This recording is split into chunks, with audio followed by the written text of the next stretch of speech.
Hello and welcome to the Untangling the Web workshop with the Alabama Department of Archives and History. My name is Courtney Pinkard and I'm the reference coordinator here at the Archives. Also joining me today is reference archivist Kayla Scott. We are going to be highlighting some really useful genealogical websites from around the web, both paid and free websites. And we hope that some of these resources will be helpful to you. We're going to be sharing some of our tips and strategies that we archivists use to conduct research on patrons' behalf.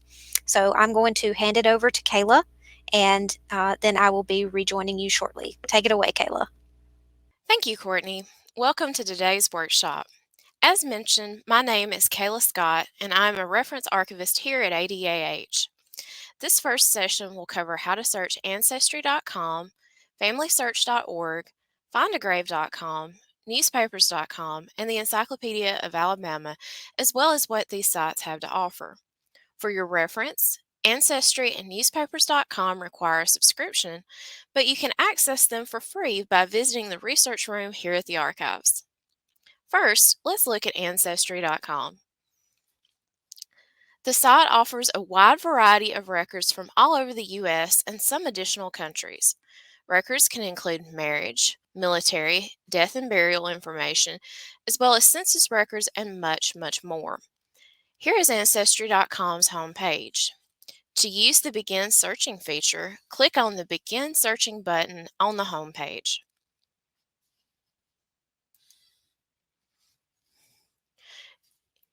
You will then see a map of the United States that has markers on each state. Click on the marker of the state you want to search or on the name below.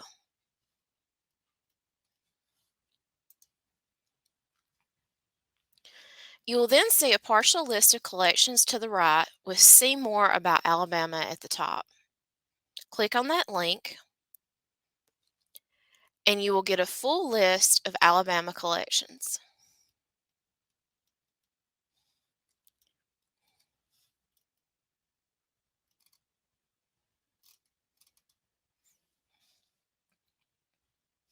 Click on the link for Search to do a search of all Alabama collections. This is a general search that will show you through all of the collections. This can be a good place to start if you have limited knowledge of your ancestor. You can also choose from the individual collections in the list for a more accurate and detailed search.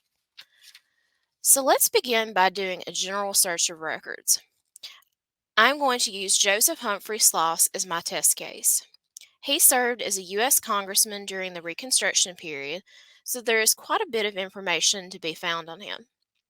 In addition to his political status, his name is also more unique than most, which makes finding his records easier than looking for a more common name, such as John Smith. Most collections on Ancestry.com have similar fields or search boxes.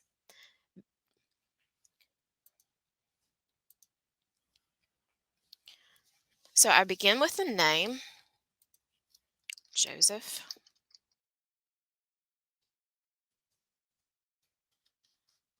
Humphrey Sloss. And make sure to click the boxes for sounds like, similar, and initials.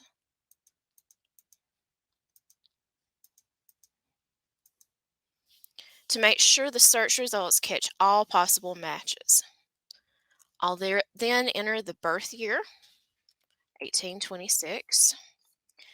And even if you're positive you have an accurate date, check the box for plus or minus 5 or even 10 years. Add lived in county or state information.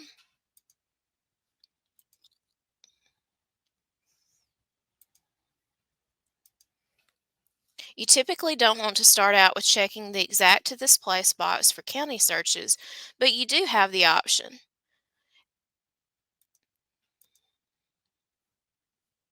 Exact to state and adjacent states can be a good place to start, as can be exact to county and adjacent counties. It really just depends on how much accurate information you may already have. The more you know, the stricter your search can be. In your searches, also keep in mind that record keepers made mistakes, so your search parameters may need to be wider than seems necessary to allow for them. Since I know the person I am searching for lived in Alabama, I can choose Alabama and exact to this place for a full state search. You have options for adding names of parents, a sibling, spouse, or child. But with Ancestry and most of the sites we'll discuss today, it's better to not add too much info. Just start off with the basic details. I'll then click Search.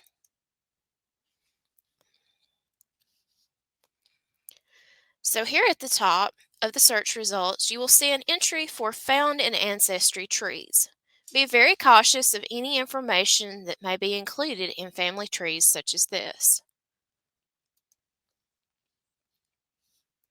All connections in Ancestry and FamilySearch trees are user submitted, which means that everyone, no matter how great or how limited their knowledge, can create trees and add information.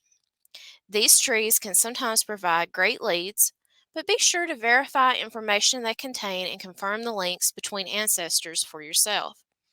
You never know when you may come across a perfectly researched tree, a tree that literally has no correct connections, or a tree that contains small errors that are not obvious without detailed research on your part. Trees that have sources connected, like you see here, are much more likely to have accuracy than a tree that contains no linked sources. Always beware of any information that does not cite the source.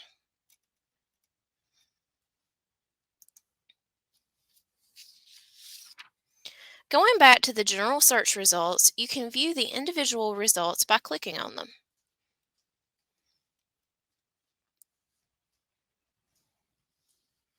If we click on a census record, you will see the indexed information for this record.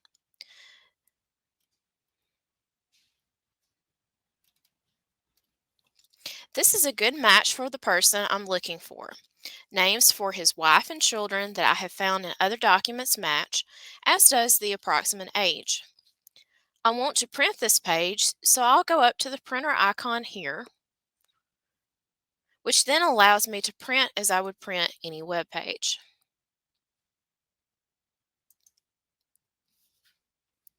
Then I want to click on the record image icon here so that I can view the original record. I'm going to print a copy of this page as well using the little tool icon here.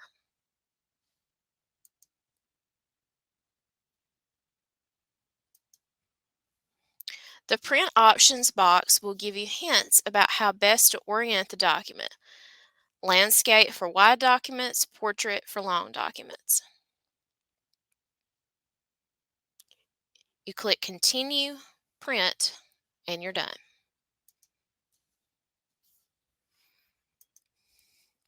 To search for someone in an individual collection, you go through the earlier mentioned process to get to All Alabama Records.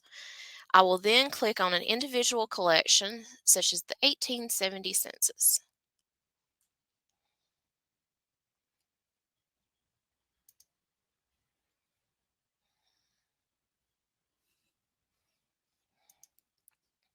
I enter the same information as I did when searching the whole collection: name, date of birth, and state.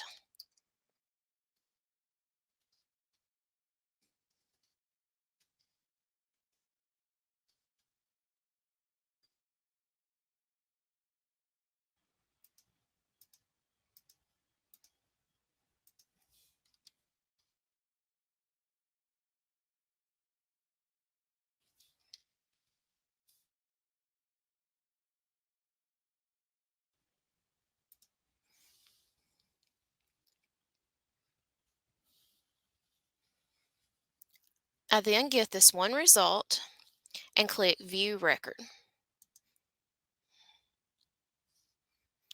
Printing and viewing this page or the original documents is the same as what I have already discussed. You'll notice a suggested records section with links over here to the right. Sometimes these can lead to really great finds that connect directly to the person you're searching for, but they can also be for someone who is not related to the person you're looking for at all, just someone who has a similar or perhaps the same name. So be aware that those can be a great resource, but they can also have errors, just like the trees. Next, we have FamilySearch.org. Unlike Ancestry, FamilySearch is free. You just have to create an account. But like Ancestry, FamilySearch has a wide variety of records such as census, marriage, cemetery records, and even some military records. However, FamilySearch has fewer collections to choose from, and the visual quality of records is often not as clear as Ancestry. To search, click Search. Make sure you're signed in first. Click Search and then Records. Then scroll down to Browse Places. Then click on the country you are searching, North America. Then choose the state you are searching, Alabama. If you scroll down, you will see a list of collections. Click Show All 108 Collections to see all Alabama-specific and related collections.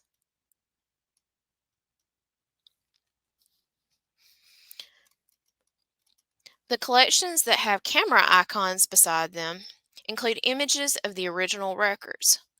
Collections without these icons only have typewritten index information. Check the boxes of the collections you want to search. One at a time gets the best results, but you can search all of them by not checking any of the boxes. Search options are more limited and not as efficient as Ancestry, but additional info can be added by clicking on the blue links for marriage, residence, death, etc. The search also allows for adding a date range for birth instead of an exact year.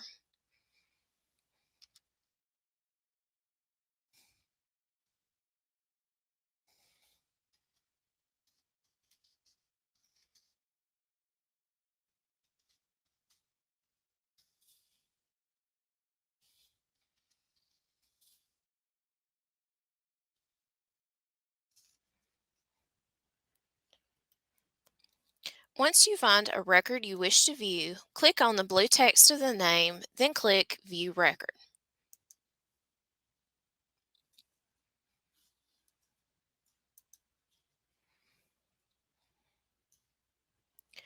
This shows you the index or typed information from the record. You can print index documents the same way you would print any other web page.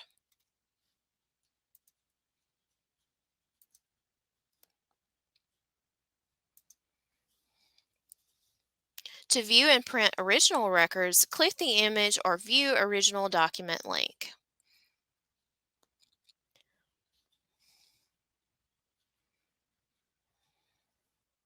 To print, click Download, open the image, and print.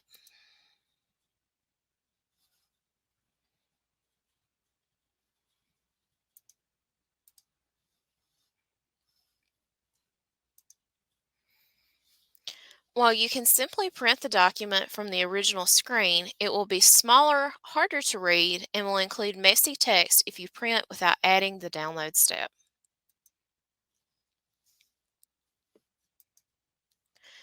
Related to FamilySearch are the FamilySearch wiki pages.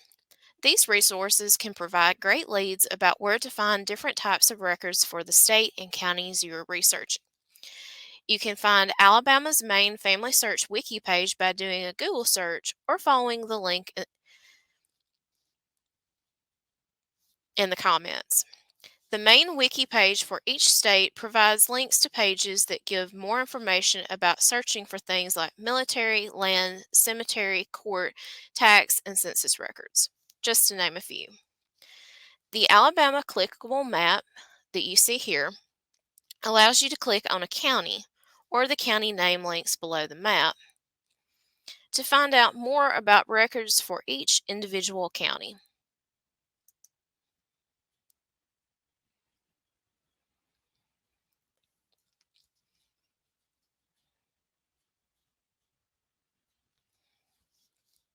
These pages give some great information about what records are available for what periods in each county, including a section for known beginning dates for major records. Notes about courthouse fires, and many types of records regarding each county and where they can be found are also included. These pages are a treasure trove of information, especially if you are just beginning your genealogy search.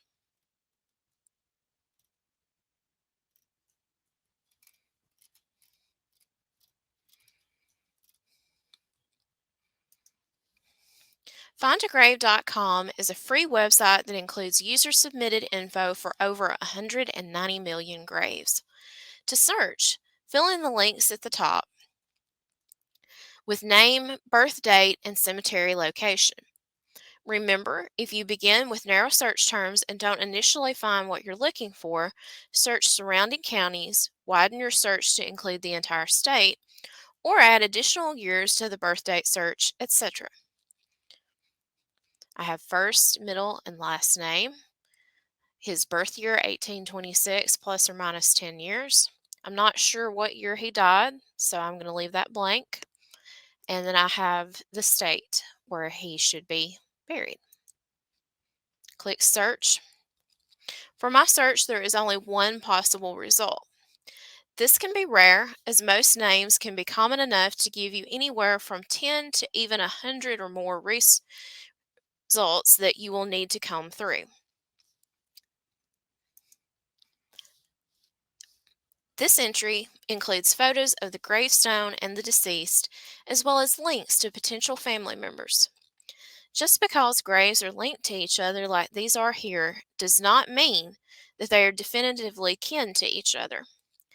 It's a good lead, but be sure to do further research to confirm any listed connections and their details.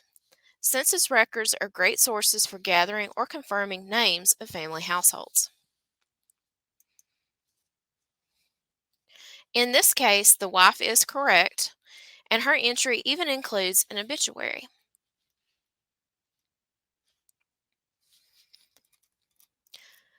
So I see that Sloss and his wife are both buried at Maple Hill Cemetery in Huntsville, Alabama. I want to see a full list of names for those buried at this cemetery and see if I can find more Sloss connections. Since I have this entry pulled up, I can click on this link that has the name of the cemetery in the entry to search within this specific cemetery. I can also go to the tab at the top of the page that says Cemeteries, click it, and fill out the name of the cemetery and its location and hit search. By clicking on the result, I will get a full searchable list of those listed on Find a Grave who are buried at the cemetery. This is often not an exhaustive list for a given cemetery, as some graves may not yet be posted. Newspapers.com is a paid subscription website and a fantastic source of information for Alabama as well as most of the United States. Obituaries, wedding and birth announcements, local political campaign details, news stories, and more can be found here. From newspaper articles on newspapers.com, I learned that Sloss was a newspaper editor, a U.S. Marshal, and a politician who gave and received heavy criticism from his opponents. To search for your ancestor's name, a historical event, or keywords, type in the name, click Add More Info, and add a date or date range in the location of the paper. The location can be a county, city, or the state as a whole.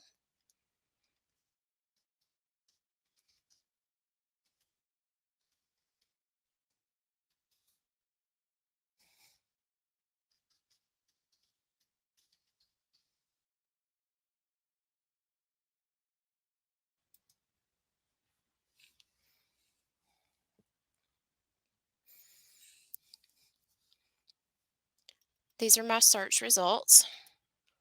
We'll see that I have 60 matches for the parameters that I typed in.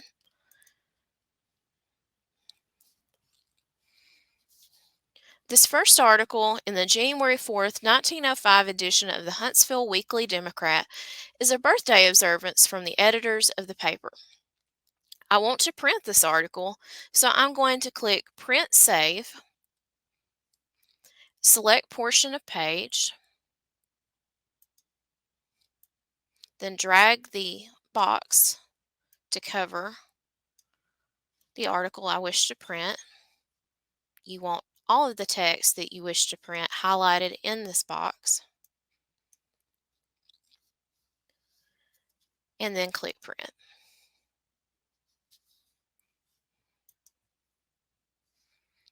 To save a digital copy, go through the same steps of Print Save, select portion of page,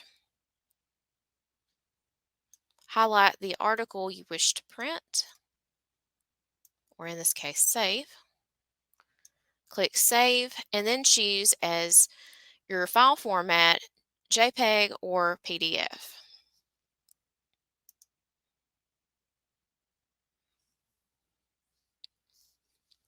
You have the choice of saving as a JPEG or a PDF, and a JPEG is really great for being able to zoom in if you're having trouble reading tiny writing.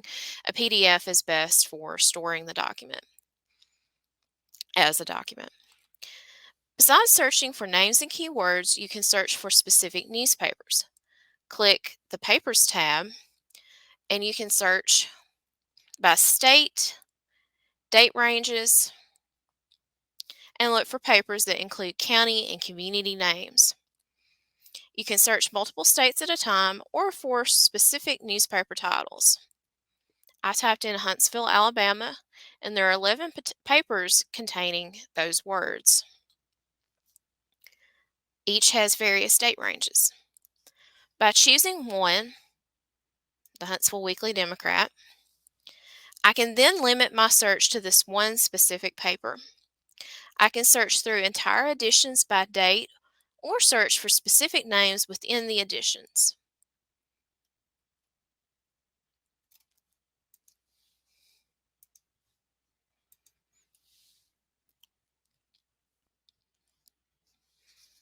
Also, make sure to search for names using initials in addition to the full name and first and last names. The Encyclopedia of Alabama is an ever-growing resource that includes thousands of well-researched articles.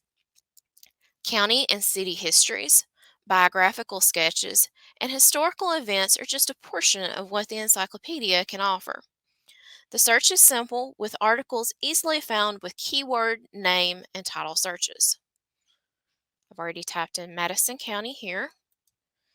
I click Search, and here are my results. County and city articles can provide great historic context for your ancestors' timeline and help you find where your ancestors' records might be located. They can sometimes include information about courthouse fires and city and county boundary changes. If you're very lucky and have an ancestor who served in state or federal political office, or perhaps managed to find fame in some way, there might be a full article on them, or at least a mention in a larger article.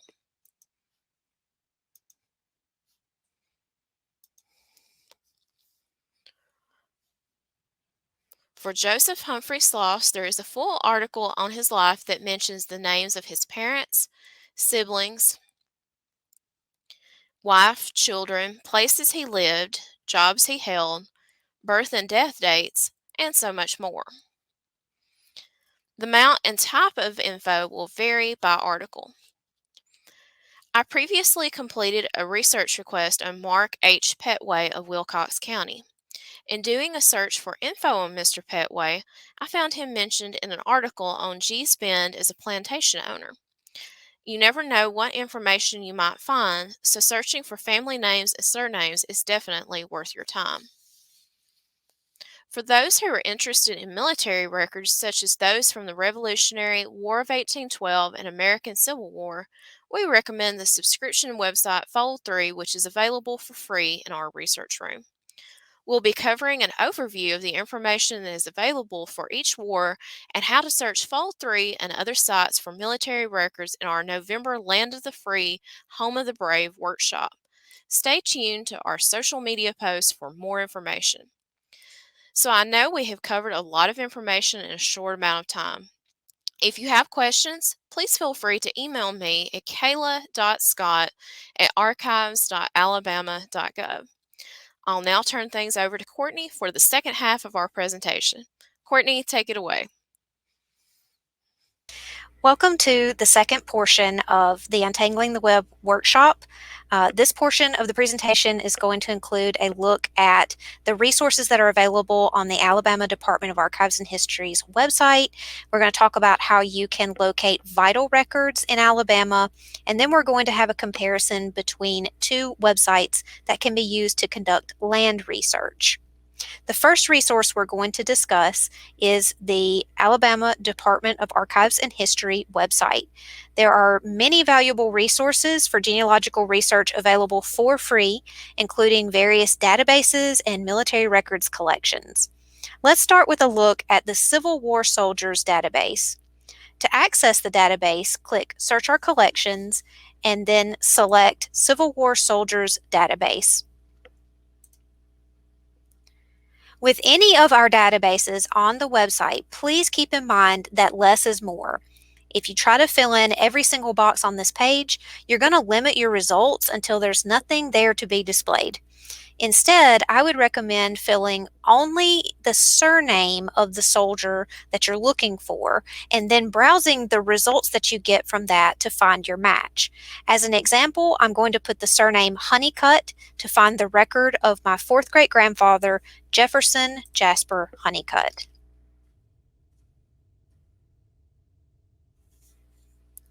From the resulting list, I see right away that there are many Honeycutts that served in the Civil War from Alabama, and there are two potential matches for my ancestor who went by his initials, JJ. We'll look at each of these records in turn to see what kind of information we can get. Unfortunately, we're not getting much more than a regiment, company, age, and location of enlistment from this first record. It's hard to say for certain if this J.J. Honeycutt is my J.J. Honeycutt. However, if we take a look at the other record, we see that this second record is taken from a pension application that was submitted by Emily Honeycutt. I know that JJ's wife's name was Emily and that they lived in Chilton County, so now I've got a lead to take my next step, which is tracking down the pension application. I also have now discovered a death date for JJ. This is just one quick example of some of the details that you can find out about a Civil War soldier's service. In addition to finding evidence of a pension application, like in this case, you could also just use this database if you need to identify which regiment and company a soldier belonged to. And you might also, in these records, find references to muster rolls or other primary source documents that would have included your ancestor.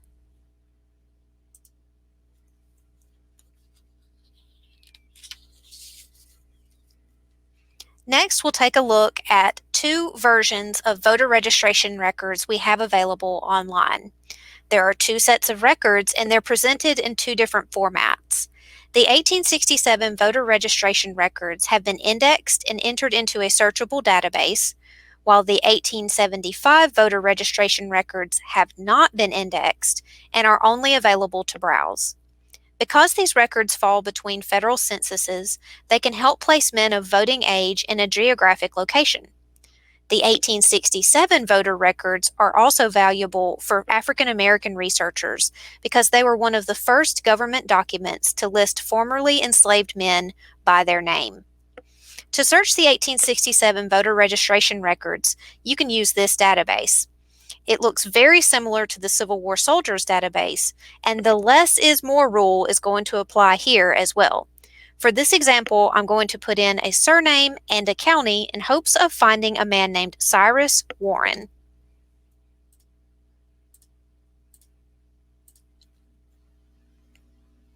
Cyrus is right at the top of our list of results. This page will give you all of the information that's available from the 1867 voter registration record. But just for the sake of covering all the bases, let's click on Page Image. As you can see, this page is very light and difficult to read, and there's no additional details that can be gleaned from it that we haven't already seen on the previous search result page. You will get all of the information that's available from this record just by conducting your search and getting a results list, as we see here.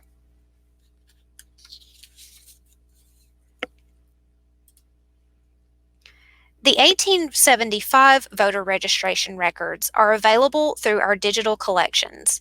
You can access them by clicking Explore Our Collections, which we did on the previous page, and then Digital Collections.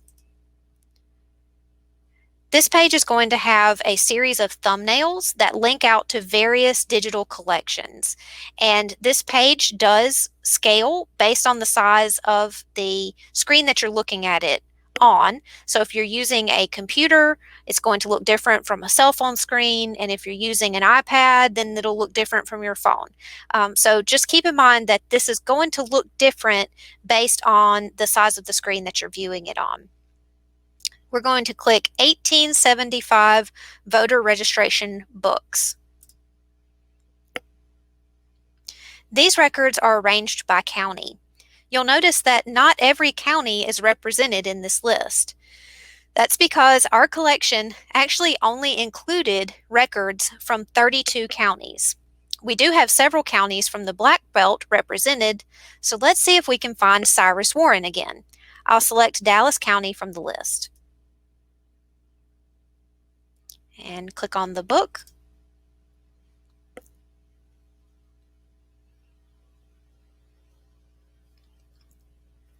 Unfortunately, we don't have the capability to search for individuals by name yet, so we're limited to either browsing the names page by page, or in some cases, you can specify a particular precinct or community. From this view, I have the option of clicking through all the precincts in Dallas County to browse page by page, or I can search for a specific community in this box. From the 1867 voter registration record, I learned that Cyrus lived in the Portland community. So I'm going to put that in the search box, and it should take me right to that section. And there we go. There's the first page of the Portland community. One very important point to remember when viewing images in our digital collections is that you'll need to click this little teal green view button in the top right corner to be able to see the image in full.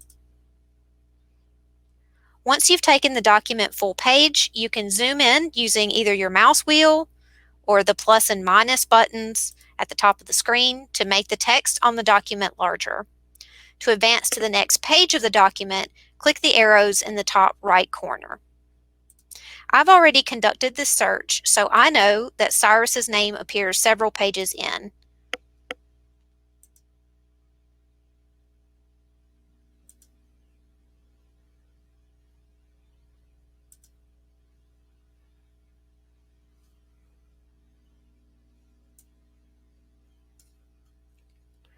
Before we move on to the next document type, it's interesting to note that the 1875 voter registration records also record the registrant's place of employment.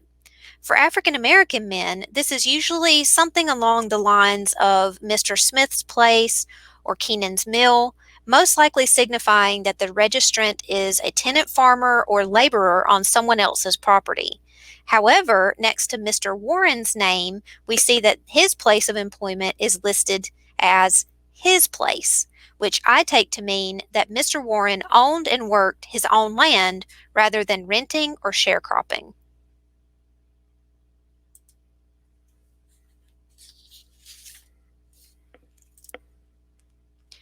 The next helpful database you can find on our website is the World War I service cards. Just like our voter registration records, they're accessible from our digital collections page. They are right here on my screen. This collection of records is arranged by county. There are over 110,000 service records in this collection for both men and women that served during the Great War.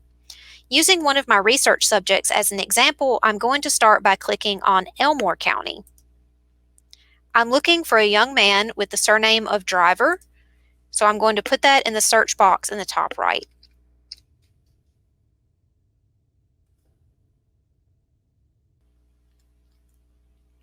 The results are going to be alphabetical by first name, and my subject's first name is Corb, and here he is, Corb Driver.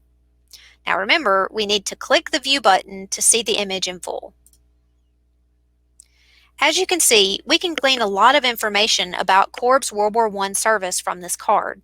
We can see where he lived, when he was inducted, his age at induction, the regiments he was in, and the engagements he saw while he was in France. Sadly, Corb was killed in action on October 11, 1918, exactly 1 month shy of the armistice. With the dates and other details that I found on this card, I was able to discover when Corb deployed for France, which port he left out of, even the name of the ship that carried him across the Atlantic. I found out that his older brother, Nick, was part of the same company and regiment and that they shipped out together. I located a regimental history that was published after the war, which described the exact location where Corb's platoon was attacked and what they had been assigned to do there. And finally, I determined that Corb never made it home. He was buried in the Meuse-Argonne American Cemetery in France. Needless to say, if you're doing research on a World War I soldier, these cards can be an amazing starting point.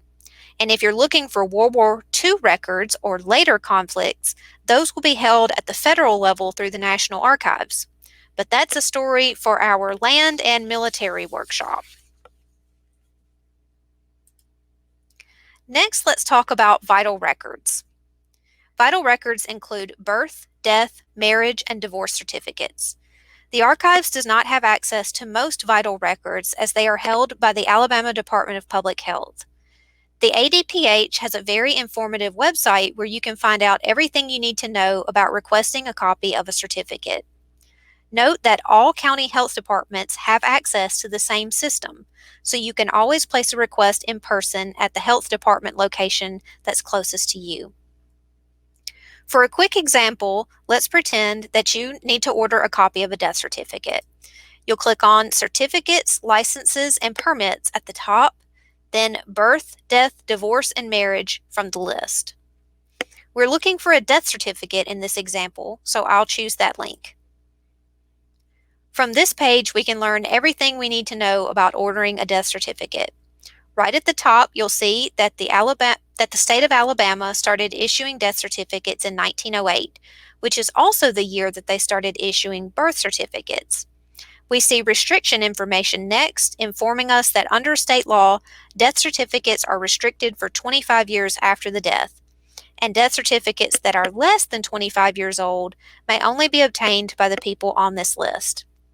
Understanding legal restrictions on vital records is extremely important, as these laws will determine whether the ADPH is legally allowed to provide you with a copy of the requested certificate. This page also informs us that there is a $15 fee per search and that this fee is non-refundable. This means that even if their system returns a failure to find result, they will be keeping your $15. You can also see all of the information required about the deceased person, and you should try to provide as much of this information as possible to assist the ADPH in their search. Finally, you'll see a list of all the ways you can submit your request: by mail, in person at a county health department, or online. I recommend either sending the form by mail or making the request in person to avoid the additional fees that are charged by the third-party company that fills the online requests, especially if you're able to visit a local health department, as they can usually fill your order while you wait. Backing up to the previous page, be sure that you have a look at each of these links to familiarize yourself with the process of requesting birth certificates, death certificates, marriage certificates, and divorce certificates. One more note about tracking down death certificates specifically. Some Alabama death certificates have been digitized and are available online through the website FamilySearch, which Kayla mentioned in her previous portion. Certificates issued between 1908 and 1907 are included. The catch with these certificates is that in order to access the image of the record, you have to either physically be in our research room at the archives or at a family history center or other affiliate library. These records are not available to view from home, even if you have a personal FamilySearch account. If you'd like to search for death certificates in the research room, you can come on in and we will help you access this collection on one of our public access computers.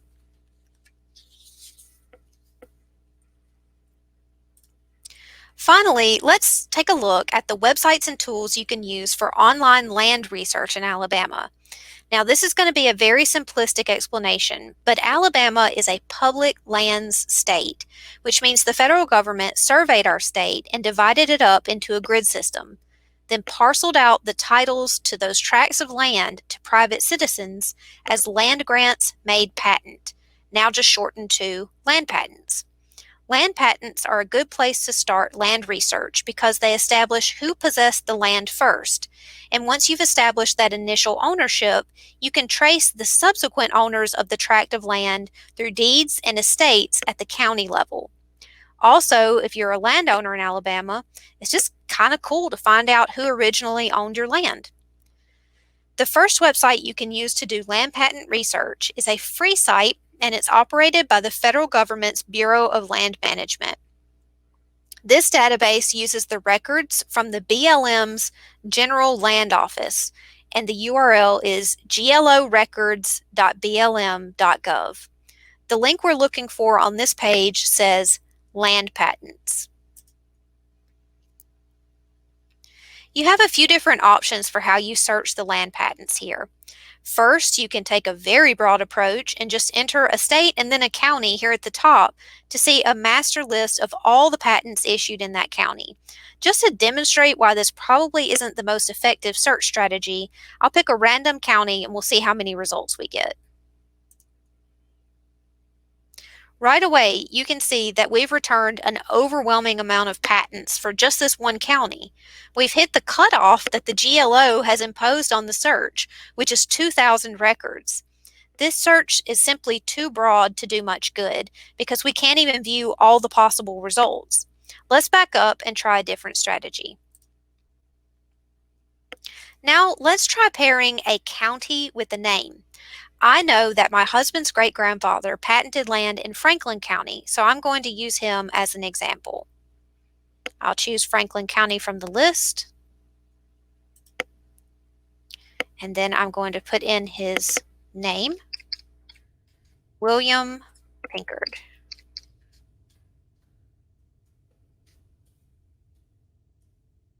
Now that's a little bit more manageable.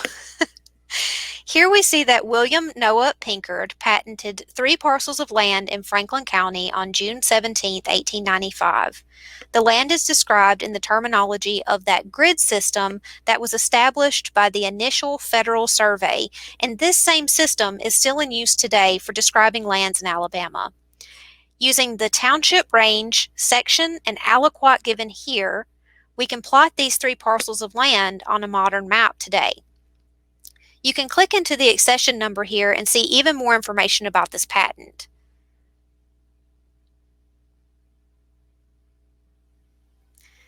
the authority under which the patent was issued is valuable because it will tell you whether the land was purchased for cash or if it was distributed as a homestead entry or bounty land warrant in return for military service.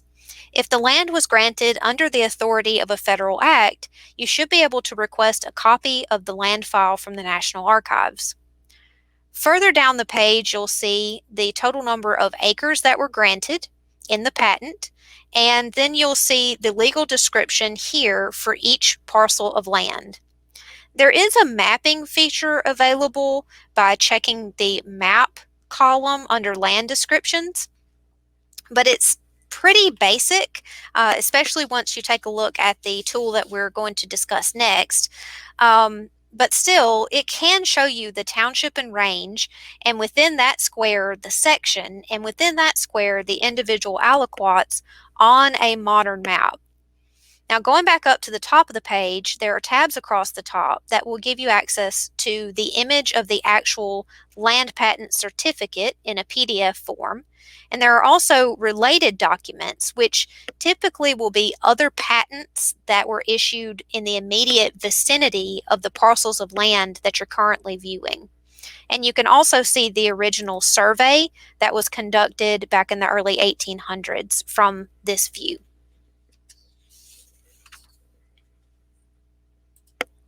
All right, so now that we've covered the free resource for land patents, let's talk about the subscription version. This product, called History Geo, takes the information that's freely available from the BLM and presents it in a more user-friendly and accessible format. I think you probably need to see it in action to really understand the difference that I'm describing. Just a quick note, this is the splash page for our institutional subscription of History Geo. So this is History Geo for libraries. And I'm not sure if the private subscription page will look exactly like this, but the main thing you need to do on this screen is click the first landowners project, and that's going to take you to the land patent search screen. Right away, you'll see that this search screen is completely different from the BLM's. You're presented with a giant map of the entire United States, and there are some search boxes across the top. Whereas with the BLM site, you can search without using a specific person's name. Here you have to provide a surname before you can proceed with your search. Sticking with our previous example, I'm going to put in the surname Pinkard, and then I'm going to choose Alabama and Franklin County. At first, you're going to get this zoomed out view of the county with just numbers in the places where the patents were issued to someone with that surname. There was only one Pinkard that patented land in Franklin County. But if you've got a more common surname, then you may see these little green circles scattered all around the map. This is also a really good view of that grid system that I was describing. The bold squares denote the township and range, which is labeled in the center of those squares. The smaller squares inside of it are the sections, and each township and range has 36 of those. Within the sections are quarters, which can be further divided into halves or quarters. Let's advance and I can show you what I mean. When I clicked on the number 3, it zoomed us in a little bit further. Notice how the sections are now visible as a number in the center, and then each half or quarter is labeled with an individual's name. Now we're seeing the sections and the aliquots within them. The site places these little green figures on each parcel of land that was patented by the person that you searched for. You can click on each figure to see the details of that specific parcel of land. This little pop-out menu displays the details about the patent, who it was issued to, when, under what authority, and it also gives you coordinates. With the exception of the coordinates, this information is identical to what you'll get for free from the BLM's website. In fact, you can click on these links to be taken directly back to the BLM.